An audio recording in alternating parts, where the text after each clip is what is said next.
क्या तुम अपना चेहरा देख सकते हो? देख के दिखाओ जरा। तुम्हारा चेहरा तुम नहीं देख सकते, तुम प्रतिबिंब देख सकते हो। शीशे में तुम्हारे चेहरे का प्रतिबिंब देख सकते हो। और अगर शीशा झूठ बोल दे तो तुम्हें कभी भी सच का पता नहीं लग सकता। कई बार मेलों में ऐसी जगह जाते हैं जहां शीशा झूठ बोलता है। तुम चेहरा देखते हो तो उस पर लगेगा कि चेहरे पे कालक लगी हुई है, पूरा काला हुआ पड़ा है, और वो शीशा झूठ बोल रहा है और तुम लगे साफ करने। कई बार ऐसा होता है कि चेहरे पे कालक लगी है और शीशा झूठ बोलता है, शीशा दिखाएगा बिल्कुल साफ है, तो तुम कभी जीवन में नहीं जान पाओगे कि मेरा चेहरा काला है। तो शीशा झूठ बोल दे, प्रतिबिंब झूठ बोल दे, तो तुम कुछ नहीं कर सकते। इसलिए प्रतिबिंब को, रूप को समझ लो। रूप माया का होता है, प्रतिबिंब माया का होता है, और जो स्वरूप होता है वो तुम्हारा खुद का होता है, वो सत्य होता है। सत्य है। तो कबीर साहब का स्वरूप ज्ञान है, रूप ज्ञान नहीं है। जो भी तुम्हें यह कहता है कि कबीर साहब का पंथ वाला कि मैं तुम्हें परमात्मा के दर्शन करवा दूंगा, परमात्मा आएंगे तुम्हारे साथ आहार विहार करेंगे, खाना खाएंगे, घूमेंगे फिरेंगे, उसको सिरे से खारिज कर देना। वो तुम्हें दिखने दिखाने में लगा दिया उसने। और कबीर साहब कह रहे हैं संतो जो दिखे सो माया। ये सारे रूप, ये सारे रंग, ये सब माया है भाई। तो गुरु नानक साहब क्या बोल रहे हैं? रूप न रेख न रंग प्रभु तीन गुणों से भिन्न, तिसही भुजाए नानका जित होवे प्रसन्न। जिस पर मालिक की दया हो जाती है वो अपने स्वरूप को प्राप्त करता है। जिसको मालिक की दया नहीं होती है जिस पे, वो बेचारा रूपों में उलझ जाता है। फिर क्या कहता है? कभी राम बन के कभी श्याम बन के चले आना। अरे भैया, राम और श्याम बन के चले भी आएंगे, तेरा कल्याण नहीं होगा, नहीं होगा तेरा कल्याण। कल्याण कब होगा? जब तुम अपने सत्य स्वरूप को जानोगे। और उस सत्य स्वरूप का ज्ञान देने के लिए ही 10वां अवतार कल्कि अवतार आएगा। घोड़े पे बैठ के आएगा, तलवार उठा के आएगा। तलवार से क्या काटेगा? अज्ञान को काटेगा। ये जितना भी रूप ज्ञान चल रहा है, जितना भी माया का खेल चल रहा है, उसको काटेगा विवेक की तलवार से। और अकल के घोड़े दौड़ा देगा तुम्हारे, बुद्धि विवेक बढ़ाएगा तुम्हारा। वो किसी का कत्ल करने नहीं आएगा कि तलवार लेके कत्ल करने आएगा। वही हाल इमाम मेहंदी के लिए लोगों ने कर दिया। इमाम मेहंदी आएंगे, सबको मार देंगे। अरे सबको मार देंगे तो फिर मुसलमान किसे बनाएंगे? हैं? सबको मार देंगे, सब मुसलमान होंगे। जब सबको मार ही दिया तो मुसलमान किसे बनाएंगे भाई? जो बचे होंगे वो तो खुद ही मुसलमान होंगे पहले से ही। यहूदियों को कत्ल कर देंगे, ऐसा कर देंगे, वैसा कर देंगे। ऐसा कुछ नहीं होगा, दिमाग से निकाल लो। मतलब जो नफरत का बीज बो रखा है उसी का पेड़ बनाना है। वो अमन शांति के प्रतीक हैं, सारी दुनिया में शांति स्थापित करेंगे। जो बंदा शांति स्थापित करने आएगा वो किसी की गर्दन कैसे काटेगा? वो बुराइयों को खत्म करेगा। अंगुली माल डाकू भी कत्ल करता था, बंदों को मार मार के उसकी गले में जो माला थी ना, उसकी उंगलियां लटका लेता था, क्योंकि उसने प्रण किया था इतने बंदों को मारूंगा। तो गिनती उसको आती नहीं थी, भूल ना जाए कहीं, तो वो माला लटका लेता था। उससे पता लग जाता था कि कितने बंदे मार लिए। याद रखने की क्षमता नहीं होगी उसको। एक ही बार महात्मा मिले, एक ही मुलाकात में उसकी सारी माला वाला फेंकवा दी, खत्म करवा दी। ऐसा सबक दिया, ऐसा पाठ पढ़ाया कि उसके अंदर का शैतान भाग गया छोड़ के उसको। और वो खुद एक संत बन गया। इसी प्रकार जितने भी लोग कली काल के अंडर आ चुके हैं, कली काल के गुलाम हो चुके हैं, शैतान जिनके दिमाग में बैठा हुआ है, जिनके दिलो दिमाग पे शैतान कब्जा करके बैठा है, उस शैतान को भगाएंगे कल की अवतार, समझे? उस शैतान का खात्मा करेंगे, किसी की गर्दन नहीं काटेंगे। लेकिन ये बात लोगों के समझ में नहीं आती, क्योंकि वो जैसे फिल्मों में हीरो होता है, मारेगा काटेगा, वही दिमाग में घुसा हुआ है।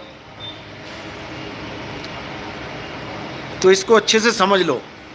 पहली बात तो ये जितने भी हिंदू धर्म के ठेकेदार बैठे हैं, इनसे सवाल करना सीखो कि कल की अवतार कब आएगा, और आएगा तो किसे मारेगा, और जिसे मारेगा उसका जन्म कहाँ होगा, कहाँ रहता है वो। कल की अवतार के बारे में तो बता दिया, संबल में पैदा होंगे, संबल में पैदा होंगे। अरे भैया, वो पैदा होंगे तो उनका दुश्मन भी तो कहीं पैदा होगा।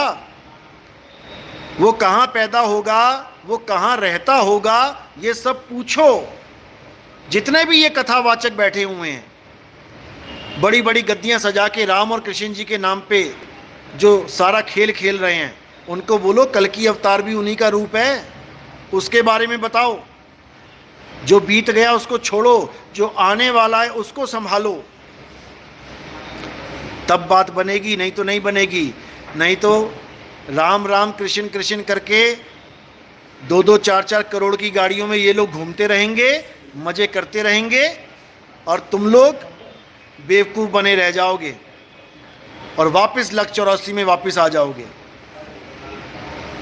अब कल की अवतार का ज़माना है, अब राम कृष्ण का ज़माना नहीं, उनके ज़माने बीत गए। त्रेता में आए, बीत गया त्रेता, द्वापर में आए, बीत गया द्वापर।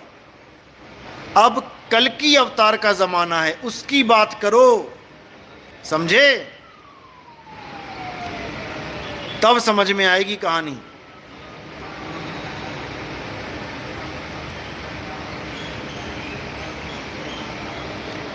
अरे तुम मोबाइल पुराना यूज़ नहीं कर पाते हो, नया मॉडल आते ही पुराने वाले को फेंक देते हो, बेच देते हो। जो चीज़ बीत गई उसको जाने दो, और जो नया आ रहा है उसका ज्ञान प्राप्त करो।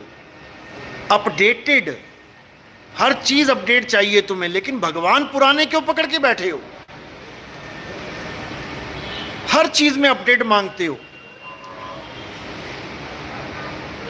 तलवारों से आगे बढ़े, बंदूकें आई, बंदूकें से आगे बढ़े, राइफलें आए, राइफल से आगे बढ़े, लॉन्चर्स आए, लॉन्चर्स से आगे बढ़े, मिसाइल्स आ गई, उससे आगे बढ़े, परमाणु बम आ गया। हमेशा आगे बढ़ना चाहते हो, लेकिन भगवान पीछे वाले पकड़ रखे हैं, जो बीत गए। अब उसको समझो, जो आने वाला है वही कल्याण करेगा, नहीं तो ओल्ड मॉडल हमेशा फ्लॉप ही रहता है। अपडेट होना सीखो। नोकिया आज क्यों मार्केट से बाहर हो गया? क्योंकि अपडेट नहीं हुआ। अगर एंड्रॉयड के साथ कोलैबोरेशन कर लेता, अपडेट हो जाता, तो ऐसी कोई कंपनी नहीं, ऐसी कोई कंपनी नहीं, कोई माई का लाल नहीं जो नोकिया को फेल कर देता। समय के साथ अपडेट नहीं हुआ तो मार्केट से बाहर। इसी प्रकार अब कल की अवतार का जिक्र करो, कल की अवतार के बारे में जानो, कल की अवतार के गुणों को जानो कि कल की अवतार क्यों आएगा, कारण क्या है, किसका खात्मा करने आएगा, उसको पकड़ो। 10 अवतार का यही मतलब है। मछली से शुरू होके कल्कि तक पहुंच गया, वो अपडेटेड होता गया आगे से आगे। मछली से अपडेट हुआ, यानी मछली केवल पानी में रहती है, अपडेट होके कछुआ बना। मछली पानी में रहेगी, कछुआ पानी और धरती दोनों में रहेगा। अपडेट हो रहे हैं धीरे धीरे, आधा मानव आधा जानवर अपडेट हो गए, उसके बाद पूरा मानव, उसके बाद गुणों में संपन्न, उसके बाद कलाओं में संपन्न बढ़ते ही जा रहे हैं, अपडेट हो रहे हैं, और तुम ओल्ड मॉडल में ही फंसे रहो। तो यही अपडेट होते होते होते एक जानवर, एक मछली से होते होते, इंसान से होते होते आगे बुद्ध अवतार, क्षत्रिय, देखो राम जी पुरुषोत्तम एक आम आदमी की भूमिका निभा के गए। उसके बाद देखो कृष्ण जी को छलिया भी कहते हैं, मायावी भी कह देते हैं, मायावी है यानी चतुर प्राणी, और अपडेटेड हो गया। उसके बाद देखो बुद्ध अवतार आया, संत अवतार, और अपडेट हो गए, संत बन गए। और देखो आगे क्या है, आगे कल की अवतार यानी आत्मा का अवतार। ये आत्मा का अवतार है कल की अवतार, यानी निहि कलंक, जिसमें कोई कलंक ना हो। एक आत्मा ही ऐसी चीज है जिसमें कोई कलंक नहीं है, निर्विकार है वो। विकार में क्या आता है? आलस, नींद, भूख, क्रोध, काम, ये सब विकार हैं। आत्मा में कोई विकार नहीं है। कोई कहे आत्मा भोजन करती है, नहीं करती है। कोई कहे आत्मा में क्रोध है, नहीं है। कोई कहे आत्मा में आलस है, नहीं है। आत्मा इन सबसे न्यारी है। आत्मा अचल है, अडोल है, अबोल है, अकह है।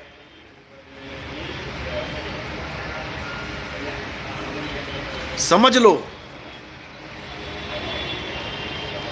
तो मालिक की कृपा है जो ये मूल ज्ञान इस इंटरनेट के युग में प्रकट हो गया। इसीलिए ये समय चुना गया था कि सबके हाथ में मोबाइल होंगे, एक बटन दबाएंगे और मैसेज लाखों करोड़ों लोगों तक पहुंच जाएगा। इसीलिए ये समय चुना गया था। संतों ने क्या बोला? कलयुग में सतयुग लाया जाएगा। कैसे लाया जाएगा? सतयुग का मतलब है विष्णु जी आ जाएंगे, शंकर जी आ जाएंगे, ब्रह्मा जी आ जाएंगे। जैसे ब्रह्म कुमारी वाले बताते हैं कि तुम कलयुग से सतयुग में ट्रांसफर हो जाओगे, फिर तुम देवलोक में चले जाओगे। बताओ, अरे देवलोक में तो पहले भी थे, धक्के खा के यहां तक आ गए। सतयुग चेंज हुआ तब द्वापर, त्रेता आया, त्रेता चेंज हुआ, द्वापर आया। जो चीज चेंज हो रही है वो सत्य नहीं होती। तुमने यू टर्न देके सतयुग तक पहुंचा भी दिया, देवी देवता बना भी दिया, तो वही तो आगे जाके फिर मानव बन जाएंगे। या तो कह दो कि सृष्टि खत्म हो जाएगी, तुम हमेशा के लिए देवता ही रह जाओगे, कभी नीचे नहीं आओगे। ये भी नहीं बोल सकते ये लोग, क्योंकि ऐसा है ही नहीं। ये तो काल चक्र है, चलता रहेगा। काल चक्र चक्की चले बहुत दिवस और रात, अगुन सगुन दो पाटले और वामे जीव पिसात। अगुण सगुण, निर्गुण सरगुण दो पाटले हैं, उसमें ये जीव बेचारा पीसा जाता है। कभी निर्गुण की तरफ भागता है, कभी सरगुण की तरफ भागता है, कभी निराकार की तरफ भागता है, कभी साकार की तरफ भागता है। खुद को नहीं जान पाता। अब निर्गुण सरगुण दोनों से न्यारे हो जाओ। सरगुण निर्गुण दोनों से न्यारा, और जानेगा कोई जाननहारा। समझे?